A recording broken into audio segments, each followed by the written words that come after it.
الحمد للہ رب العالمین وصلی اللہ تعالی علی عبد اللہ ورسولہ خاتم النبیین سیدنا و نبینا و مولانا محمد آلہ و صحبہ اجمعین، اما بعد۔ حاضرین کرام، جیسا کہ آپ نے صدیقی صاحب کی زبانی سنا، سورۃ الکوثر کے بارے میں عرض کرنا۔ سورۃ الکوثر کے بارے میں عموماً مفسرین نے یہ باتیں لکھ دی ہیں کہ رسول کریم علیہ السلام کے فرزند، کچھ کہتا ہے عبداللہ اور قاسم فوت ہوئے، کوئی کہتے ہیں ابراہیم فوت ہوئے۔ تو کفار مکہ میں سے کچھ لوگوں نے کہا کہ بس اس کی کوئی اولاد نہیں ہے، یہ ابتر ہے، اس کے بعد اس کا چرچا ختم ہو جائے گا، اس کا نام دینے والا کوئی نہیں رہے گا۔ تو اس پر اللہ تعالیٰ نے جواباً یہ سورت اتاری۔ یہ شان نزول کی روایتیں تقریباً ہر تفسیر میں لوگوں نے لکھی ہیں۔ تو پہلے تو اس بارے میں آپ اپنے ذہن صاف کریں کہ یہ ساری باتیں غلط ہیں، ان کا حقیقت سے کوئی تعلق نہیں۔ ہماری بدقسمتی یہ ہے کہ بے سلس چیزیں اور ان ویلڈ روایتیں نا وہ لوگ لکھتے رہتے ہیں اور وہ مشہور ہو جاتی ہیں۔ کسی بچے کے فوت ہونے پر نہ کسی کافر نے یہ کہا اور نہ اللہ نے جواب کے طور پر یہ سورت اتاری۔ جو بھی ایسی روایتیں ہیں ضعیف، بے بنیاد ہیں۔ یہ شکر ہے کہ رسالت مآب علیہ السلام کی سیرت کے بارے میں جو کچھ ہم تک پہنچا، اس کو پرکھنے کے لیے کہ اس میں صحیح کیا اور غلط چیزیں کیا مل گئی ہیں، ایک علم ایجاد ہو گیا، علم اسماء و رجال۔ اس کی برکت سے ہم ہر چیز کے بارے میں جان سکتے ہیں کہ اس میں کیا ویلڈ ہے اور کیا انویلڈ۔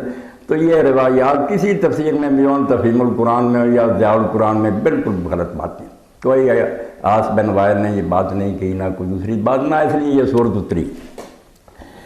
اب اللہ کے رسول علیہ السلام کی عظمت اور شان جو ہے، جیسے بچہ نعت پڑھ رہا تھا تو میں بھی اپنی جگہ جو میرا دل تھا بالکل مضطرب اور پریشان تھا کہ اللہ کے رسول علیہ السلام کی یاد تو آدمی کو بے چین کر دیتی ہے۔ واقعی اگر کلمہ کسی شخص نے پڑھا ہے اور وہ اس احسان کو پہچانتا ہے کہ اللہ تعالیٰ نے ہم پر کتنا بڑا احسان فرمایا کہ اپنے آخری رسول علیہ السلام کا دامن ہمارے ہاتھ میں دیا، تو یہی کہنا پڑتا ہے پھر کہ بار خدایا یہ کس کا نام آیا کہ میرے نطق نے بوسے میری زبان کی۔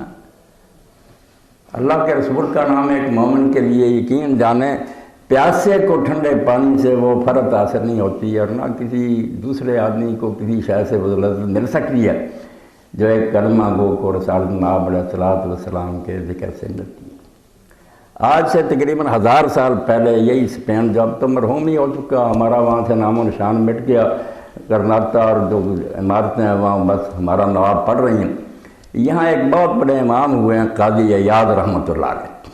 تو قاضی عیاض رحمۃ اللہ علیہ اس احسان کا تذکرہ کرتے ہوئے کہ ہم اللہ کے بندے ہیں، رسول علیہ السلام کی امت ہیں، فرماتے ہیں وَمِمَّا زَادَنِي شَرَفًا وَتِيهًا فَكِدْتُ بِأَخْمَصِيَّةِ الثَّرِيَّةِ کہ جس شے نے میرا سر بہت بلند کر دیا اور میں محسوس کرتا ہوں کہ میں زمین پر نہیں بلکہ میری ایڑیاں ثریا پر، میں آسمان کی بلندیوں پر کھڑا ہوں۔ وہ کیا ہے؟ دخولی تحت قولک یا عبادی، کہ جب تیرے کلام میں پڑھتا ہوں اے میرے بندو تو میں اس میں شامل ہوں، کافر نہیں ہوں، ان میں آتا ہوں جن کو تو آواز دیتا ہے میرے بندو، تیرے بندوں میں شامل ہونا۔ دخولی تحت قولک یا عبادی وان سیرت احمد علی نبی، اور اس بات پر کہ احمد مجتبی اور محمد مصطفیٰ صلی اللہ علیہ وسلم کو تو نے میرا نبی بنایا، ان دو باتوں پر میں اپنے قدم آسمان پر محسوس کرتا ہوں۔ اور یہ ایسا ہی ہونا چاہیے، اس کو کوئی بنیاد پرستی کا یہ کہ یہ پرانے خیال کے لوگ ہیں، اس کی اپنی عقل کا ماتم کرنا چاہیے۔ اس سے زیادہ روشن خیالی، اس سے زیادہ صحیح راستہ کوئی نہیں کہ آدمی اللہ کا بندہ ہو اور رسول کریم علیہ السلام کا امت۔ یہ بہت بڑا انعام ہے جو اللہ تعالیٰ نے ہم پر فرمایا، اس کے لیے ہمیں اللہ کا شکر گزار ہونا چاہیے اور اس نعمت کی زیادہ سے زیادہ قدر ہمارے دلوں میں ہونی چاہیے۔ تو اللہ نے اپنے رسول علیہ السلام کو اس صورت میں جو کچھ کہا، اس میں پہلی بات یہ فرمائی کہ انا اعطیناک الکوثر، بے شک ہم نے ہی آپ کو کوثر عطا کیا۔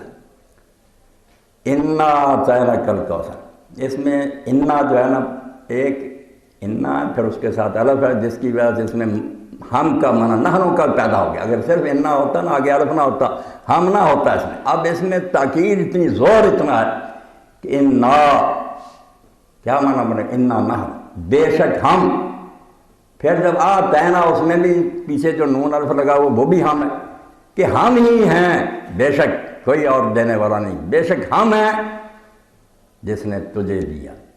یہ بھی نہیں کہا کہ رسول کو دیا، نبی کو دیا، پھر استحقاق ہوتا کہ اتنا حق بنتا اتنا دے دو، نہیں کہا تجھے دیا۔ اس میں کوئی لحاظ نہیں کہ تو نے کوئی کام کیا یا کارنامہ، سب چیزیں نظر انداز، فضل کا بیان ہو رہا ہے۔ اس لیے آتینا الف کے ساتھ بھی نہیں، وہ ویسے بھی اللہ تعالیٰ جب ہمیں بھی رزق دے رہا، آتینا این تو الف، یہ فضل کا معنی رکھنا کہ اس میں آپ کا کوئی رائٹ نہیں، نہ کوئی استحقاق دیکھ کر دے رہا، یہ خصوصی فضل ہے۔ میں مہربانی صرف اپنی طرف سے کہہ رہا ہوں، ہم دے رہے ہیں۔ اور اب یہاں سوال بھی پیدا ہوتا ہے کہ اللہ واحد ہے۔ غیر مسلموں نے یہ سوال اٹھایا ہے قرآن میں جمع کیسی آتے ہیں، ہم کرتے ہیں ہم کرتے ہیں، اللہ اپنے آپ کو ہم کہتا، خلقنا، ہم نے پیدا کیا۔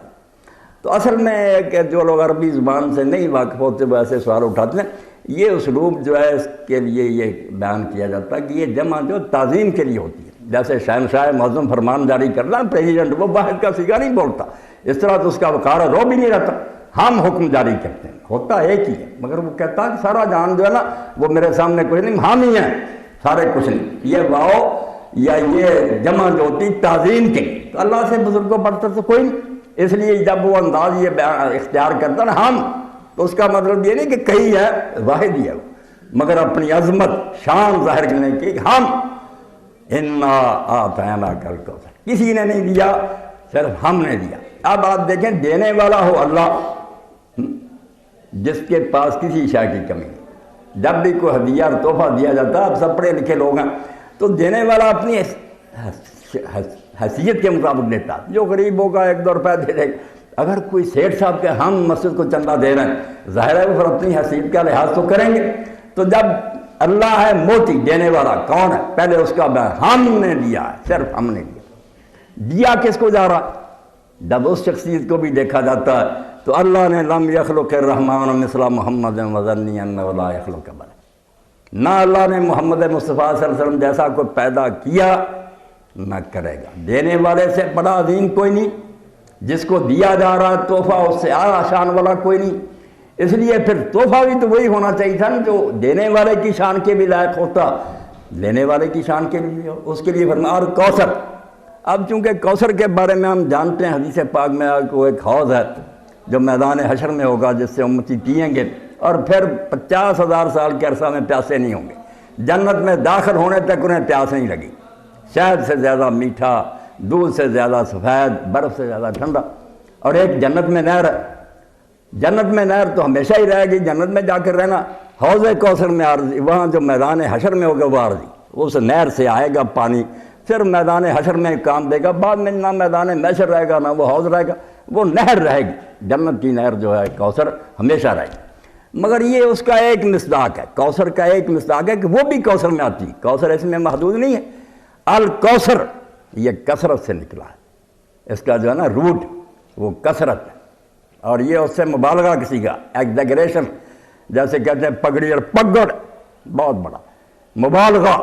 تو کوثر کثرت سے بہت زیادہ، اب بیان نہیں کیا کہ کیا بہت زیادہ، موصوف نہیں ساتھ ذکر کیا کہ علم زیادہ یا امت زیادہ، موصوف جو ہے محذوف کر دیا کہ کیا دیا زیادہ نہیں بیان کیا، تاکہ بات کھلی رہے۔ انا اعطیناک الکوثر، ہم ہیں، صرف ہم ہیں جنہوں نے تجھ کو کوثر دیا، کوثر بہت زیادہ، الخیر الکثیر۔ حوض کوثر بھی اس میں آ گیا، نہر بھی آ گئی، مگر میدان کھلا رہا بہت وسیع۔ کچھ لوگ حیران ہو جاتے ہیں کہ امام ابو حیان رحمۃ اللہ علیہ اپنی تفسیر میں البحر المحیط میں 26 قول لکھتے ہیں کہ الکوثر کیا 26، کوئی عالم یہ کہتا، ناواقف لوگ کہتے ہیں یار قرآن مجید جو ہے یہ تماشا بنا ہوا، کوئی کہتا یہ مراد ہے یہ مراد ہے۔ تو اللہ رحمت فرمائے امام ابن تیمیہ رحمۃ اللہ علیہ، انہوں نے کہا پریشان نہ ہوا کرو، ایک لفظ کے مصداق بہت ہوتے ہیں، روٹی میں ڈبل روٹی بھی ہے، خمیری روٹی بھی ہے، فتیلی روٹی بھی ہے، اگر کوئی کہتا ہے خمیری وہ بھی روٹی میں شامل ہے، وہ تضاد نہیں ہوتا، وہ تنوع ہوتا، ویرائٹی ہوتی ہے کہ اس میں بہت چیزیں شامل ہیں۔ پریشان کیوں ہوگا کہ یہ کیوں آ گیا یہ کیوں، وہ سب اس میں داخل ہیں اور اس سے زیادہ بھی ہو سکتی ہیں۔ جب کہا یا الکوثر کہ ہم نے آپ کو بہت زیادہ دیا ہے، بہت زیادہ کے ساتھ بیان نہیں کیا کہ وہ کون سی بہت زیادہ شے.